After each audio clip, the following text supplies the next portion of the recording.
불교 7개 의자는 7개를 알지 못했다고 한 것은 불달 7개고로 하는 그 말을 여기서는 달자를 바꿔서 요자로 했죠. 아까 174페이지에 보면은 이 부달 7개고로 신불상하여 호련연기라는 그런 말이 나오죠. 그 말은 근본문명이 나올 때를 말한 거니까 근본문명이 나올 때 불각이 형성되는 거, 불각이 형성되는 것은 7개, 하나 법계의 도리를 알지 못한 것에 의해서 문명이 이제 시작되니까 그 말은 신상지로 붙어서 관찰하여 배워서 끊고 신상계 10조 아니요? 그 다음에 정신지에 들어가서 정신지는 초지죠 지금.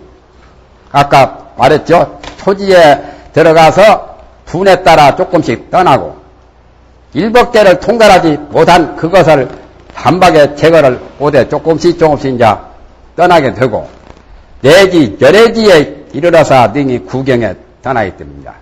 그 근본 문명은 부처가 되어야 구경각을 성취해야 완전히 떠난단 말이에요. 그 전에는 조금씩 떠난단 말이에요. 그건 문명을 치단하는, 문명을 대치하고 끊는 것을 지금 설명한 겁니다. 문명유지가 2가지가 있기 때문에 초지 이상은 점점 끊게 되고 구생옥에 대해서는 분별옥, 구생옥, 문명도 2가지가 있거든요. 구생옥은 부처님이라야 끊어요. 문명도 근본이 깊은 것은 구생, 문명 주지가 대단한 힘을 가졌는데 여기에도 이제 2가지가 있거든요. 2가지가 있는데 아까 신상지에서 관찰하여 배워서 끊고 정신지에 들어가서 불에 따라서 조금씩 떠난다는 것은 그건 분별혹이라요. 분별혹을 가리킨 거죠. 분별 문명. 구생옥은 어려워요. 구생옥은 열애지에 가야 완전히 떠나요. 문명이 자리 잡은 것을 문명 주지라고 하죠.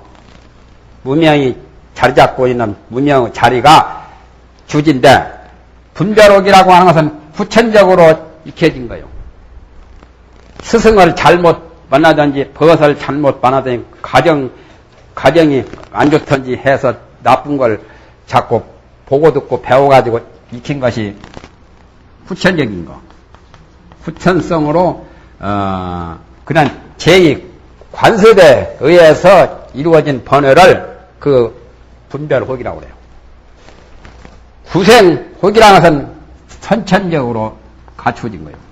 우리가 이 세상에 낳기 전부터 과거 전생부터 아주 뿌리가 깊어가지고 인간에 태어나가지고 번뇌가 만들어진 것이 아니고 스승이나 벗이나 주위 사람들에게 얻어진 것이 아니고 후천생이 아니고 이건 선천생이라. 그러니까 함께 낳았다. 우리가 이 세상에 부모한테 낳을 적부터 그 번뇌하고 같이 나온 거. 즉 말하면 원죄같이 원죄와 같은 거죠. 그게 구생혹이라. 그것은 끊기가 좀 어렵죠. 부처가 되어야 끊습니다. 그만 좀 쉬었다 합시다. 알기가 어렵지요. 위에서는 문명을 끊는 것을 떠나고 끊는 것을 밝혔다 해도 밑에 것은 그게 아니거든. 밑에 지금 182페이지에서는 상응과 불상응에 대한 의미를 해석하는 거예요. 그러니까 이런 식으로 책을 내놓으면 독자들이 쉽게 이해를 못하죠. 용념심 가운데 1, 2, 3은 상응이라 되어 있고 또 4, 5, 6은 불상응이라고 되어 있죠. 그 문제를 아까 내가 언급했던 그 문제 여기서 설명이 나옵니다. 상응이라고 하는 그 상응의 의미를 말한 것은 말한 상응이라는 의미는 해도 되고, 심과 염법이 다름을 말하미니, 심이라고 할 때는 주관이 되고 염법은 객관입니다. 그래서 주관과 생각하는 법이니까 생각하는 법은 대상인 객관이죠. 그래서 주관과 객관이 달라서 주관과 객관이 서로가 어울린다 해서 상응이라고 한 거죠. 주관, 객관이 서로 병존되어서 서로 어울리니까 그걸 상응이라고 말한 거죠. 같아버리면은 어울릴 게 없죠. 상응이 될 것도 없죠. 달라가지고 서로 이렇게 양립을 해서 서로가 상응하죠. 예를 들면 부부간이 서로 상응하듯이 염과 정의 차별에 의하여 지상과 연상이 같기 때문이요. 아까 원어대사 해석에는 3등의 의미가 있다 해서 체등, 지등, 연등을 말했죠. 염정 차별은 바로 체등이라면 지상, 연상은 연등, 지등, 연등이죠. 아는 상과 반연하는 상이 같기 때문에 육식이나 실식은 비슷하게 서로가 주관, 객관을 형성해놓고 주관, 객관에 대해서 좋게 생각하든지 나쁘게 생각하든지 좋게 생각하는 것은 정이 되고 나쁘게 생각하면 염이 되죠. 그런 선법은 정이 되고 악법은 염이죠. 선악 또는 좋고 나쁜 호 그러한 염정의 차별에 의해서 아는 상이나 또한 반연하는 상이 같기 때문에 상이라고 했단 말이에요. 또 불상이라고 말한 것은 현색 불상념, 또 능견심 불상념, 근본업 불상념, 제8식에 관해서만 불상념이라고 했죠. 그것은 직심불각이라, 곧 마음이 불각이라. 여기는 주관, 객관이 따로 있는 게 아니고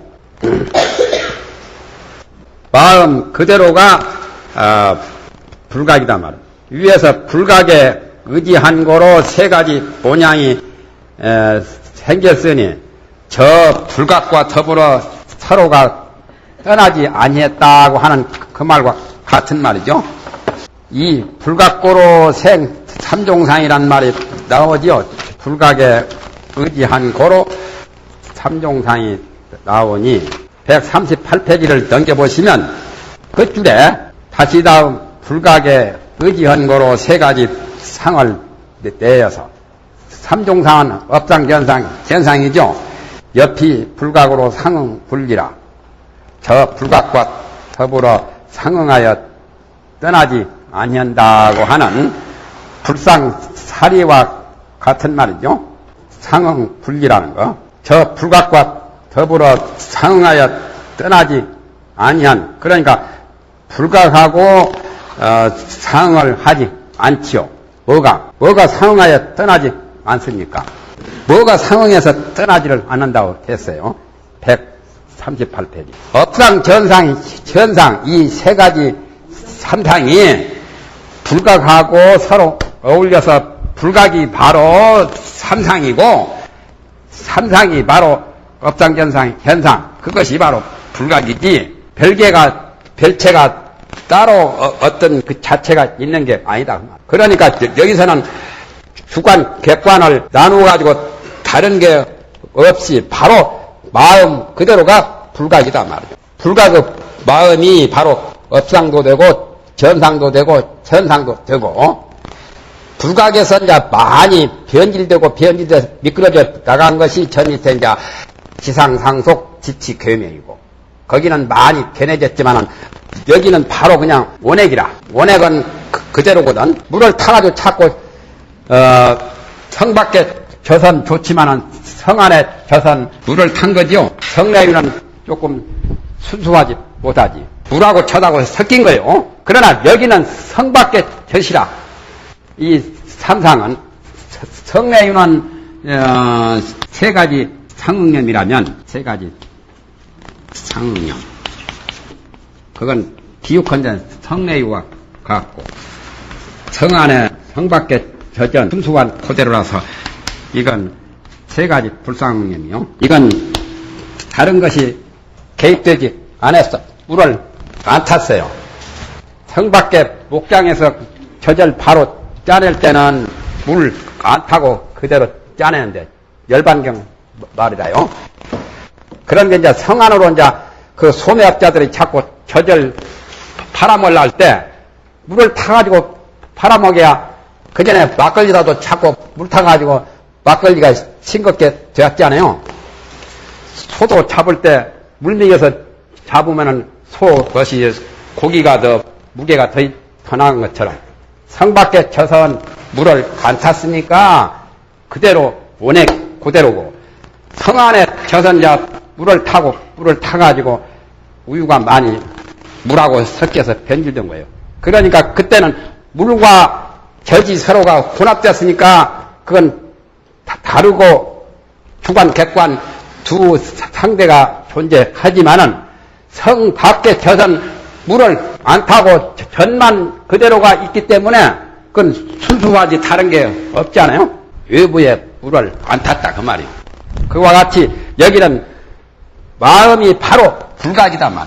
근본 그 제8식이 그대로가 불각이고 그게 바로 업상전상 현상이거든. 참새가.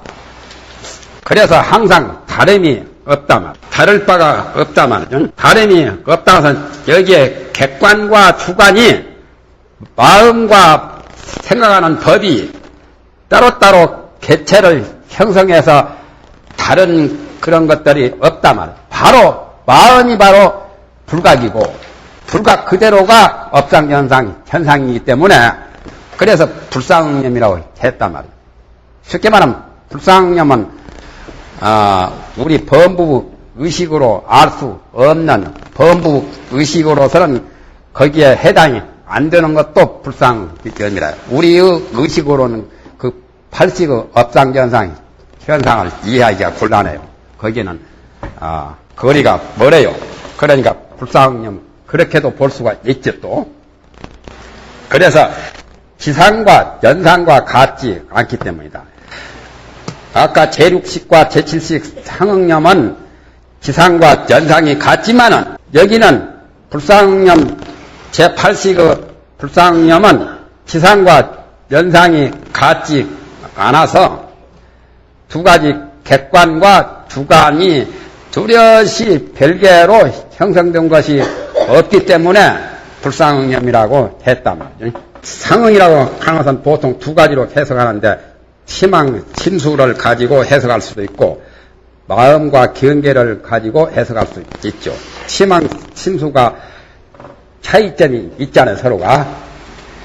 하나는 주체가 되고 하나는 객체가 되고 치망은 우두머리가 되어서 오야봉이고 친수는 그 밑에 두 아들 졸개와 같거든. 그런 게 있으니까 그것은 상응이 가능하지요.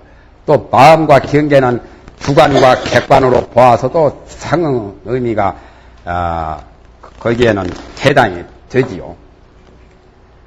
마음이 경계에 의해서 견물생심으로 생겼다면 그 마음은 경계하고 서로 상응이 된 거거든. 견물생심 한 것은.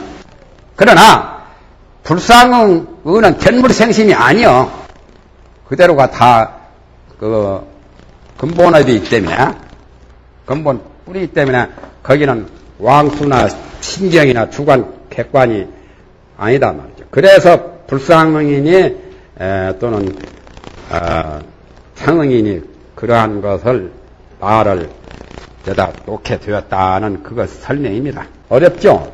이건 고등 아주 가장 미세한 심리학 중의 최고 심리학이기 때문에 어느 정도 마음 공부를 많이 해보고 다른 유식, 성유식 논이나 섭대승론이나 유가사지론이나 그런 걸 많이 보면은 이것이 빨리 이해가 돼. 섭대승론이나 유가사지론이나 거기서는 이런 것들을 굉장히 세밀하게 말을 했어요. 처음 태어난 사람들은 좀 어렵죠. 또 섭대승론, 유가사지론, 성유식론 이런 데 보면은 그런 것들이 자세하게 설명이 나와요. 또 등가경 같은 데도 나오고 등가경, 밀원경 같은 데 나오고 경은 또 그 다음에 이런 데도 나와요. 해신육경 같은 데도 간단하게 이건 나오죠.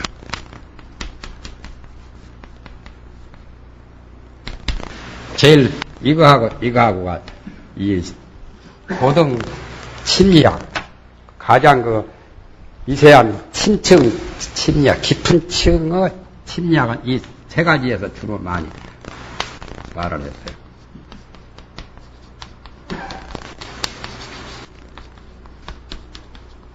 그러니까 식수 행상이죠.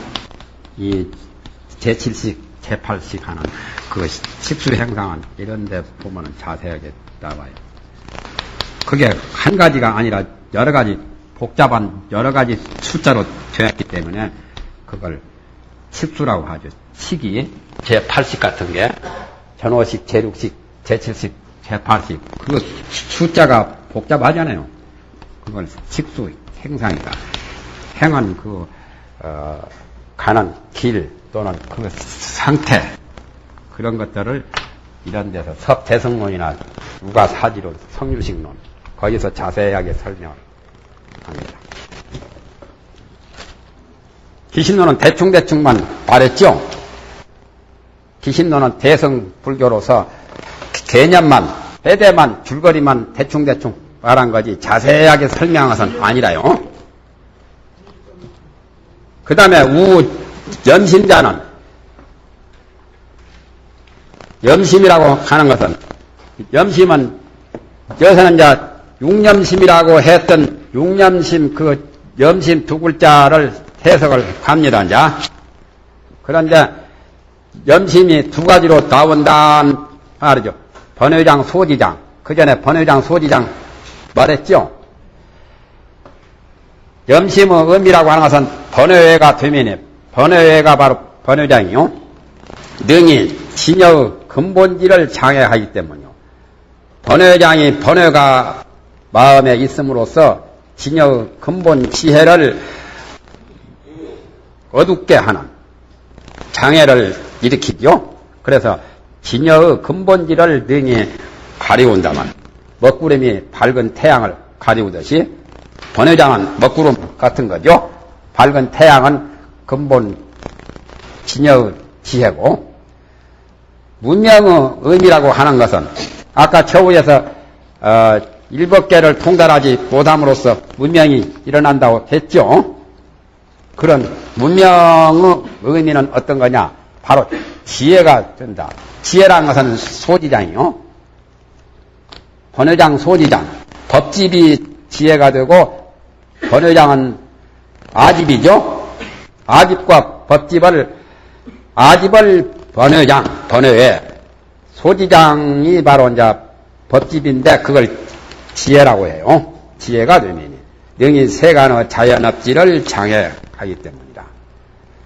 세간의 자연업지라고 하는 것은 도를 깨달아서 이무에 사무에 대해서 세간법의 모든 여러 가지를 잘 알아서 중생의 근기와 중생의 마음과 중생의 즐기는 기호와 모든 것을 잘 알아서 거기에 적응해서 중생을 교화하고 제도할 수 있는 그러한 지혜를 세간 자연업지라고 해요. 억지로 할 수는 없잖아요. 저절로 척척 되어야 되죠. 봄 되고 여름 되고 가을 되고 겨울 되는 것을 인간의 힘으로 어떻게 만들어서 될 게 아니잖아요. 저절로 돼야 되죠. 그와 같이 중생을 교화해서 성불시키는 제도하는 것도 자연업지라고 해요. 저절로 된다. 성불하면은 스승 없이 자기가 깨닫는 것을 무사지라고도 하고 스승 없이 자기가 깨닫는 것 그것 바로 자각지죠.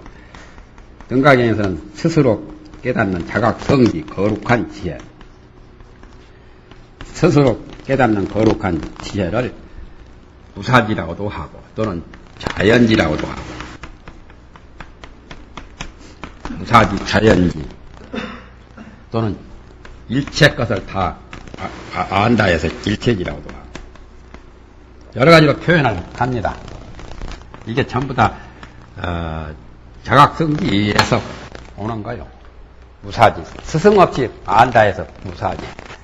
석가가 나중에는 처음에는 여도한테 배웠지만 나중에는 자기 혼자 깨달아서 안 게 무사지라. 성불할 때 저절로 알아진다 해서 자연지. 본래 본연적으로 갖추어져 있는 본래 구족한 그 지혜입니다. 본래 구족을 자연지라고 해요.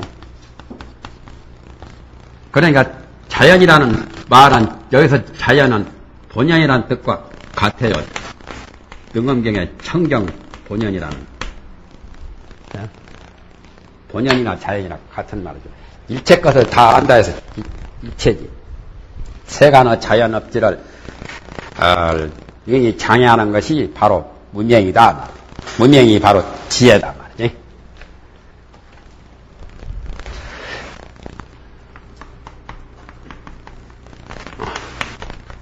육념은 뭐가 되냐면은 번뇌가 되죠.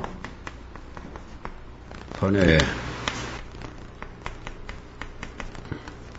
이렇게도 써요.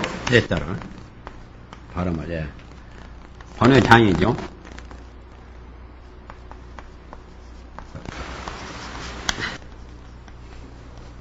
번뇌장이고 이건 아집이고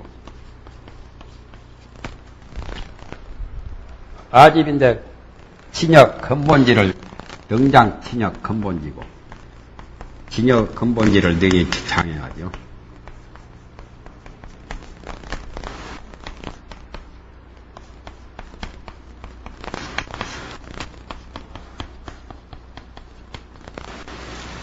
그 다음에 이제 육념은 그렇고 무명이라는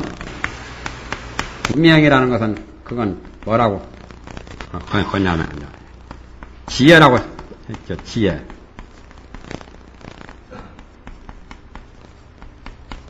이것도 이자요.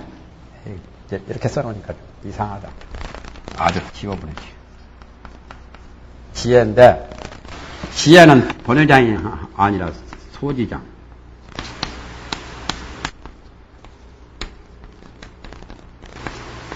바로 이건 법집이 되어요. 이것은 문명은 어디를 장애하느냐. 능장 자연업지라 세간 빼고도 그냥 써도 돼요. 자연업지를 능히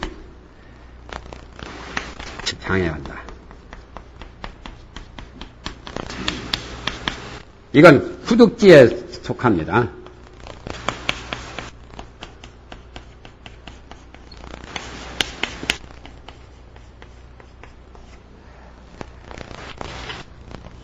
두 가지로 또 지를 설명할 경우가 있죠. 근본지, 후득지. 아까요, 진여 근본지라고 한 것은 바로 근본지의 말 그대로 해당되고, 자연업지라고, 세간 자연업지라는 것은 바로 후득지라요. 근본지라고 하는 것은 본각과 같은 거고, 이게 본각이고, 얘는 시각이고, 근본지는 바로 본각이요. 본래 갖추어져 있는 반야, 근본 반야지.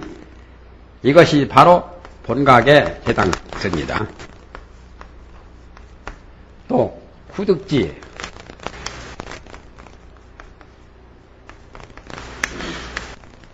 후득지는 시각에 해당돼요. 기신론에 말한 근본지라고 하는 것은 누구한테나 다 가지고 있어요. 일체 중생이나 부처나 범부나 성인이나 똑같이 가지고 있는 그 지성을 근본지라고 합니다.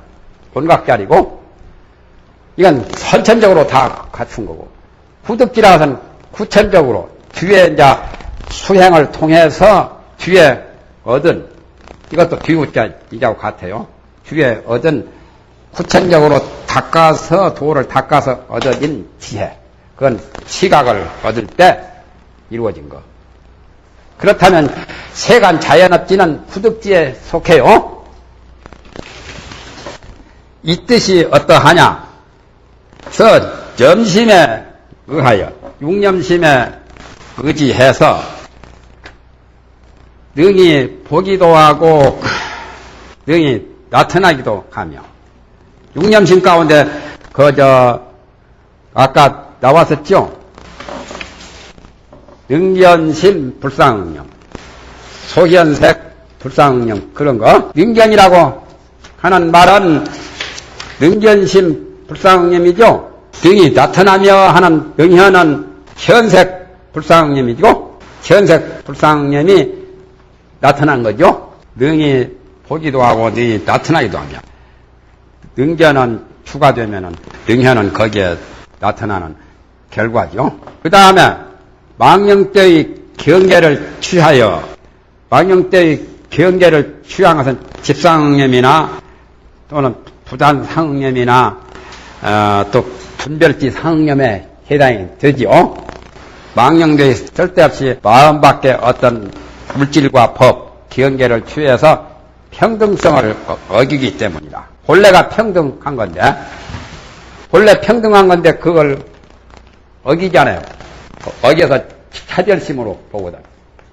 금강경에 이 말이 나오잖아요. 시법이 평등하여 무유보하라. 부처님 차원에서 보면은 차별심을 떠났기 때문에 이 세상의 모든 법은 다 평등해서 높고 낮음이 없거든. 그런데 우리는 평등성을 어겨가지고 높고 낮은 것이 있는 걸로 보잖아요. 높고 낮은 거, 크고 작은 거, 좋고 나쁜 거, 시비 선악이 다 있는 걸로 보거든. 그러니까 우리는 공연시 능견, 능현, 주관, 객관 또는 어떤 경계를 견물생심으로 망령때에 취해가지고 평등성을 어기기 때문에 그게 바로 번뇌도 되고 지혜도 된다. 그 다음에 이게 굉장히 간곡한 말이라요. 이런 데서 마음을 깨우쳐야 되죠. 이 말이 얼마나 간곡했냐면은 일체법은 항상 고요하여 일어나는 본향이 없건만은 문명으로 깨닫지 못하여 망령때의 그 본래 고요한 법과 더불어 어김이라. 이 법은 바로 열반의 정멸의 법이죠. 일체법이 항상 고요하여 일어나는 그 상이 없는데 우리는 고요한 것을 모르고 시끄러운 것만 알고 일어나는 것만 알고 움직이는 것만 알고 마음이 항상 흔들리고 요동한 것만 알고 있잖아요. 이게 얼마나 참 기가 막힌 말이요. 우리 중생은 망의 법이라 망령되의 법과 더불어 어기고 있어요. 그래서 그 법을 배우려고 출가 사문이나 출가 수도인들은 그래서 이제 그게 성보가 되고 그 법을 깨달아서 아는 분은 불보가 되죠. 부처님이 되죠. 세간의 일체 경계 가지가지 아는 것을 능히 수수남을 얻지 못하기 때문이다. 세간의 여러 가지 모든 경계에 대해서 그러니까 아까 자연업지, 세간의 자연업지가 바로 일체 경계 종종 지지요. 그러다 세간을 빼뿌리니까 잘 모르겠죠. 등장 세간 자연업지라. 이 세간의 자연업지를 말한 거예요. 방금 말한 말이. 세간의 가지가지 그 일체 경계 가지가지 아는 것이 바로 세간의 자연업지를 가르친 거죠. 마음이 밝아지고 운명이 없어지고 마음을 깨닫게 되면은 모든 일체 경계를 그대로 거울로 밝은 거울로 모든 물상을 다 비치듯이 다 아는데 그렇지 못하는 경우가 무명 불각 때문에 그렇다 말이에요. 그래서 기신론도 대승 기신이라고 하는 의미도 깨달음을 이루기 위한 그 목적이 거기에 있죠. 기신하는 목적이. 거기까지 해서 아까 생멸 인연을 다 이제 설명한 거요. 그 전에 심생멸을 설명했고 또 생멸의 인연을 이제 두 번째 설명을 다 했죠. 이제 세 번째 가서 이제 생멸 인연상을 이제 설명합니다.